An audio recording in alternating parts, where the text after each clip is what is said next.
22 जनवरी को अयोध्या में रामलला की प्राण प्रतिष्ठा होनी है, जिसकी तैयारी पूरे जोर शोर के साथ चल रही है। पीएम मोदी इसमें मुख्य यजमान होंगे और प्राण प्रतिष्ठा के दौरान गर्भगृह में मौजूद रहेंगे। इस पर खास बातचीत के लिए हमारे साथ मौजूद हैं इंदौर से ज्योतिषाचार्य गिरीश व्यास जी। गिरीश जी, आपका बहुत बहुत स्वागत है। नमस्कार।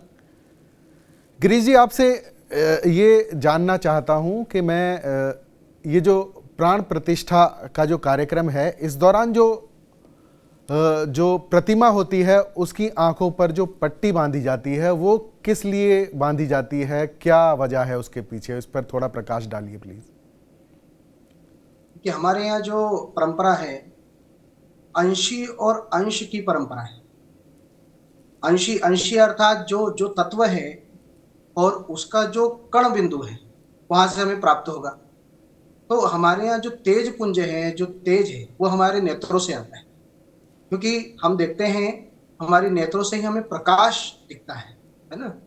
तो जब वो अंशी से जब वहां से कोई प्रकाश आता है तो वह नेत्रों से हमें प्राप्त होता है, तो आंखों को बांध दिया जाता है, पहला। दूसरी बात, हमारे यहाँ आप जब जन्म की बात करेंगे तो हमारे यहाँ गर्भावस्था की बात होती है। वहां पर जो आंखें हैं मंद होती हैं, बंद होती है, और वहां जब गर्भावस्था होती है उस समय तो वहां पर अंधकार छाया होता है। जी। तो जब बच्चा बाहर आता है तो वह प्रकाश को देखकर उसकी आंखें ओझल ना हो, इसलिए मूर्तियों में भी इसी प्रकार जब वो अन्नादिवास में, जलाधिवास में, पुष्पाधिवास में, ऐसे 5 दिवास में होते हुए जब उस क्रम को आगे बढ़ाती है तो वह इस निश्चित प्रकाश में आकर वह ओझल ना हो, इसलिए वह आंखों की पट्टियां बांधी जाती है। और फिर उसके पश्चात नेत्रों उन्मिलन कहा जाता है। नेत्रों उन्मिलन के बाद जब प्रतिष्ठा होती है उसके पश्चात आंखें खोल के उसे शहद लगाया जाता है।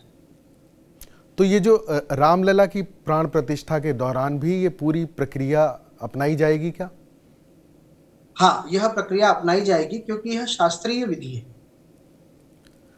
यह पूर्णतः शास्त्रीय विधि के अनुरूप ही हमें कार्य करना होता है, क्योंकि प्राण प्रतिष्ठा का अर्थ ही होता है प्राणों का संचार। मूर्ति के जी। अंदर प्राणों का जो संचार है वह स्वतः प्राप्त होता है और वह इस संसार में स्थापित हो जाता है, फिर वो प्रतिष्ठित हो जाता है। प्रतिष्ठा का अर्थ भी होता है स्थापना, तो वह स्थित हो जाता है। इसलिए यह प्रक्रिया को हमें उसी तरीके से करना होता है। जी गिरीश जी, अच्छा ये बताइए कि प्राण प्रतिष्ठा की प्रक्रिया पूरी होने के बाद प्रतिमा को जो आईना दिखाया जाता है वो आईना क्यों टूट जाता है, क्या वजह है इसके पीछे? ये जो तेज पुंज होता है वही अंशी और अंश की बात होती है। जब भी कोई अंश आता है और उस प्रतिमा, यानी जो पत्थर की प्रतिमा थी, उसके अंदर जब प्राण प्रवाहित होते हैं तो हमारे शरीर के अंदर जो 10 इंद्रियां हैं उसमें से जो सारे शरीर को संचालित करते हुए प्रकाश रूप में है वह नेत्र है ना। सबसे ज्यादा जो एनर्जी है वह उस नेत्रों में आती है। जब उस नेत्रों से सारी संक्रिया करके, अर्थात 15 संस्कार करके, जैसे गर्भाधान संस्कार है, सीमंतोनयन है, समावर्तन से होते हुए जब वो संस्कार होते हुए जब उस मूर्ति की प्रतिष्ठा की जाती है और उसके बाद जब उनकी पट्टी खोली जाती है तो उनकी आंखों से जो मंत्रों के द्वारा वेग आया हुआ है वह सामने प्रतिष्ठित होता है।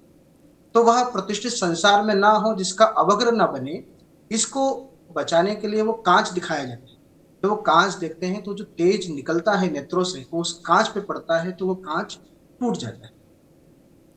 तो क्या रामलला की प्राण प्रतिष्ठा के बाद भी उन्हें आईना दिखाया जाएगा इसी तरह से जिस तरह आप बता रहे हैं? हाँ, इसी तरीके से दिखाया जाएगा, क्योंकि वो प्रक्रिया है, वो हमारे शास्त्रों की शास्त्रीय जो विधि है वह उस प्रक्रिया के अंतर्गत आता है। और एक ये है कि कभी कभी जैसे हमने काफी मूर्तियों की प्रतिष्ठा हमने करवाई तो किसी जगह वह कांच टूटता हुआ दिखाई भी देता है और किसी जगह वह न्यूनता की तरह भी पहुंचता है, हल्का सा क्रैक आ जाता है, या कभी कभी नहीं भी टूटता है। तो ऐसा जरूरी नहीं है कि वह टूटता ही हो, परंतु वो प्रक्रिया है। जब वो तेज पुंज आता है और जब वो उसका ग्रह नक्षत्र योग करण सब सही मात्रा में जब बैठते हैं तो वह ज्यादा पूर्ण रूप से आता है तो वह कांच जरूर टूट जाता है। तो अगर मान लीजिए अगर नहीं टूटता है इस मौके पर जो कांच है, आईना है, तो क्या माना जाता है इस बारे में? नहीं, ये जरूरी नहीं है कि वो कांच टूटे ही सही। हमारे कांच दिखाने की जो प्रक्रिया है, आप जिसे श्रृंगार करते हैं, वैसे ही भगवान की जब नेत्र खुले हैं, उसी प्रकार वह भगवान अपने स्वरूप को देखें और अपने स्वरूप के साथ इस संसार को प्रकाशित करने वाले बने, इस इस दृष्टिकोण से वह कांच दिखाया जाता है। तो वो जरूरी नहीं है कि वो टूटता ही हो, क्योंकि कई प्रतिष्ठाओं में यह भी है कि वह नहीं टूटता है, कई जगह क्रैक होता है। जैसे हमने मध्य प्रदेश ब्यावरा राजगढ़ में प्रतिष्ठा 250 साल पुरानी मूर्ति करवाई थी, तो वहां की घटना जो है, वहां कांच टूट गया था और जो प्रतिष्ठा में जो संत आए हुए थे, वो वहां कोई दीपक नहीं था, वहां कोई ज्वाला नहीं थी, है ना, अग्नि से संबंधित कोई कार्य नहीं था, फिर भी उनकी धोती में हल्की सी आग लग गई थी। मतलब इतना तेज वहां पर आता है। तो काफ़ी अहम जानकारियां आपने दी हैं गिरीश जी प्राण प्रतिष्ठा को लेकर। लेकिन मैं आपसे जब बात हो रही है तो मैं जानना चाहूँगा कि ये पूरी प्रक्रिया क्या होगी, पूरी प्रक्रिया शुरू से आखिर तक एक बार प्रकाश डाल दीजिए कि कैसे शुरुआत होगी इसकी और कैसे इसका समापन होगा प्राण प्रतिष्ठा का। देखिए, सबसे पहले हमारे जो शास्त्रों में नियमित है, वो प्रायश्चित कर्म की विधान। प्रायश्चित कर्म किया जाएगा और उसमें जो यजमान होते हैं, उनका प्रायश्चित कर्म होता है। वहीं पे हेमाद्रि का प्रयोग किया जाता है। हेमाद्रि अर्थात संकल्प है।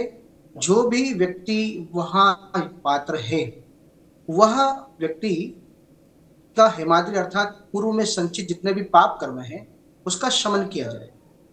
उसके पश्चात फिर 10 विधि स्नान किया जाता है। हमारे यहाँ विभिन्न पदार्थ होते हैं।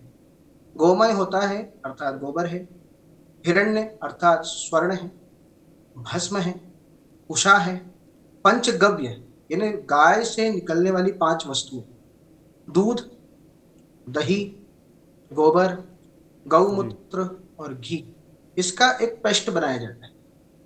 इसको हम बोलते हैं, यह गोमय के साथ साथ पंचगव्य की प्रथा है। अर्थात बाह्य शुद्धि तो हम करेंगे, लेकिन आभ्यंतर शुचि अर्थात आभ्यंतर शुद्धि भी होगी। ऐसा जी। कहा जाता है कि देवम भूतवाम देवम यजेत, अर्थात देवता होकर देवता की पूजा की जाती है। तो पहले यजमान का पूजन किया जाता है और उसी उसी क्रमानुसार वहां पर भी सारी प्रक्रिया, यजमान की शुद्धिकरण, यजमान को देवत्व धारण करने की जाएगी और उसके पश्चात मंडल आदि स्थापन, नगर भ्रमण की प्रथा है। परंतु सूक्ष्म जो है मुहूर्त होने के कारण कुछ प्रक्रियाओं में चेंज के बाद भी जो है नगर भ्रमण न होते हुए वहीं पर कलश की प्रथा जो है ना, कलश यात्रा की प्रथा होती है, वहीं जी। पे वह करके आगे बढ़ेंगे। और मंडल आदि स्थापन के बाद अग्नि स्थापन और यज्ञ आदि की प्रक्रिया के पश्चात जो सूक्ष्म मुहूर्त होगा 22 तारीख को, जो 22 जनवरी को बड़ा श्रेष्ठ मुहूर्त है। बाकी आगे कोई मुहूर्त ऐसा प्राप्त नहीं होता है, क्योंकि उसमें कहीं ना कुछ परेशानी आती है। जैसे व्यतिथि योग आ जाता है, किसी में व्यतिपात योग आ जाता है, या कभी कोई योग बनता है तो उसमें मंगलवार और रविवार की प्रधानता हो जाती है। तो यह जो शुभ मुहूर्त सोमवार को हमारा बन रहा है, उसमें यह प्रक्रिया जो है 84 सेकंड के बीच में की जाएगी, जो जी। बड़ी ही लाभदायक है। उसी के बाद जो है विधान होते हैं। कोई भी मूर्ति होती है तो उसका सर्वप्रथम जलाधिवास किया जाता है, अर्थात उसका जो शुद्धिकरण, जितनी भी नक्काशी हुई है, उसकी शुद्धि के लिए वहां पर हमें जलाधिवास करना होता है, अन्नाधिवास करना होता है, पुष्पाधिवास करना होता है, जी। उसके बाद शयना फलादिवास करना होता है। यह जो मूर्तिकार ने उसके ऊपर जो छेनी हथौड़ी का प्रहार किया है, उसकी शुद्धि के लिए अधिवास अर्थात उतने दिनों तक अधिवास करते हुए मूर्ति मूर्ति का शुद्धिकरण किया जाता है। और मंत्रोच्चारण के साथ साथ वहां पर कुछ बलियों का प्रयोग किया जाता है, जैसे पायस बलि। जी। 3 प्रकार के पायस बनते हैं। और ऐसी मूर्ति जो बड़ी श्रेष्ठ मूर्ति है, इसमें जैसे पायस बना, है ना, क्रशर पायस बना, तो इसका प्रयोग किया जाएगा, क्योंकि वहां पर वास्तु विधान भी कहा गया है जी तो वास्तुमंडल का विधान होगा, वहां पायस बलि उसे दी जाएगी। तो जो देवता वहां पर प्रकाशित होंगे, जो देवता वहां आएंगे, उनको वह बलि देकर, उनका वो भोग देकर उन्हें संतुष्ट किया जाएगा। और संतुष्ट करने के बाद फिर भगवान श्री राम की वहां मूर्ति स्थापित। गिरी जी, ये बताइए कि क्या प्राण प्रतिष्ठा की पूरी प्रक्रिया के बाद क्या मूर्ति का जो स्वरूप है उसमें भी किसी तरह का कोई बदलाव आता है, और आता है तो क्या वजह है उसकी? ये जो विषय है, ये अनुभूति का विषय है। जी अब अनुभूति शास्त्र की हम बात करेंगे तो वहां पर जब मूर्ति के पूर्व उसे देखेंगे, प्राण प्रतिष्ठा के पूर्व मूर्ति का जब हम आभा देखें और मूर्ति के पश्चात देखेंगे, तो आपको उस मूर्ति के अंदर एक आत्मीय तेज की प्राप्ति होगी। जी वो तेज उनके नेत्रों में दिखाई देगा, उनके स्वरूप में दिखाई देगा। और जब भगवान के दर्शन आप करने जाएंगे तो उनके पूर्ण स्वरूप का दर्शन आपको प्राप्त होगा। परंतु पूर्व में जब तक प्रतिष्ठा नहीं हुई है, तब तक यदि मूर्ति को हम देखेंगे तो वो साधारणतया ही हमें प्राप्त होगी। उसके पश्चात उसकी आभा में चेंज आता है, और ऐसा भी कहा जाता है दर्शन शास्त्र में, दृश्यते अनेन इति, अर्थात भगवान की मूर्ति जब प्रतिष्ठित हो जाती है, उसमें प्राण आ जाते हैं, तो उसके पश्चात उस मूर्ति का रंग हमारे अंदर व्याप्त जितने भी पाप कर्म है या कोई भय है, उसको समाप्त करने योग्य बन जाता है। जी, तो बहुत बहुत शुक्रिया आपका। काफ़ी अहम जानकारी आपने आज हमें प्राण प्रतिष्ठा को लेकर दी है। बहुत बहुत शुक्रिया आपका। TV9 भारतवर्ष पे तमाम देश और दुनिया की खबरों के लिए देखते रहिए और सब्सक्राइब कीजिए TV9 भारतवर्ष का डिजिटल चैनल।